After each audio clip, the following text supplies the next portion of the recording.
বাংলাদেশের মানুষের মধ্যে একটা অভূতপূর্ব জোয়ার তৈরি হয়েছিল, যে জোয়ারটা গণ অভ্যুত্থানে যে নারীরা অংশ নিয়েছিলেন তাদের যে কর্তাসত্তা, তাদের যে ভূমিকা, সেই ভূমিকার কারণেই একটা আশা তৈরি হয়েছিল যে আমরা নারীদের রাজনৈতিক ভাবে আরো অনেক বেশি অংশগ্রহণ এবং তাদের নেতৃত্বের জায়গায় দেখতে পাবো। এবং সেই লক্ষ্যে আমরা দেখেছি যে সরকার যে কমিশনগুলো, সংস্কার কমিশনগুলো তৈরি করেছিলেন, সেই সংস্কার কমিশনগুলোর তিনটি, নির্বাচন বিষয়ক সংস্কার কমিশন, সংবিধান বিষয়ক সংস্কার কমিশন এবং নারী বিষয়ক সংস্কার কমিশন, তিনটি সংস্কার কমিশনই অনেক ডিটেইলে প্রস্তাব করেছিল।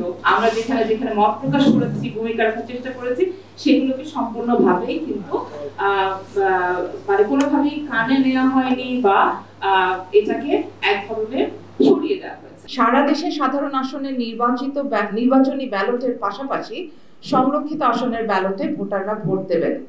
উল্লেখ্য, 1954 সালের নির্বাচনে, মানে 70 বছর আগে, সংরক্ষিত নারী আসনের জন্য আলাদা করে সরাসরি ভোটে নির্বাচনের ব্যবস্থা চালু ছিল। কাজে 2026 সালে আরো অনায়াসে এবং নিপুণতার সাথে এমন ব্যবস্থা করতে না পারার কোনো কারণ আমরা অন্তত দেখছি না। দ্বিতীয়ত, এই প্রক্রিয়া বাস্তবায়নের জন্য নির্বাচনী এলাকা পুনর্বিন্যাস করার কোনো প্রয়োজন পড়বে না। বর্তমান বিন্যাসের ভিত্তিতেই 2026-এর নির্বাচনে এর বাস্তবায়ন সম্ভব।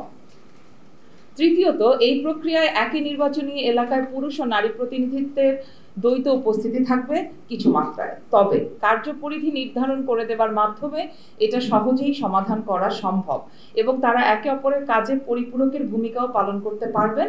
এছাড়াও নারীরা তাদের সমস্যাগুলো উপস্থাপন করার জন্য একটি নিরাপদ আশ্রয় পাবেন তার এলাকার নির্বাচিত নারী প্রতিনিধির থাকলে।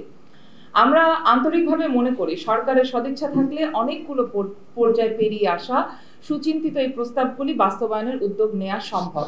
বাংলাদেশের এই ঐতিহাসিক পালা বদলের মুহূর্তে দেশের অর্ধেক নাগরিকের অধিকারকে পেছনে ফেলে এগিয়ে যাওয়ার কোনো সুযোগ নাই এবং দেশের মানুষ তা মেনেও নেবে না।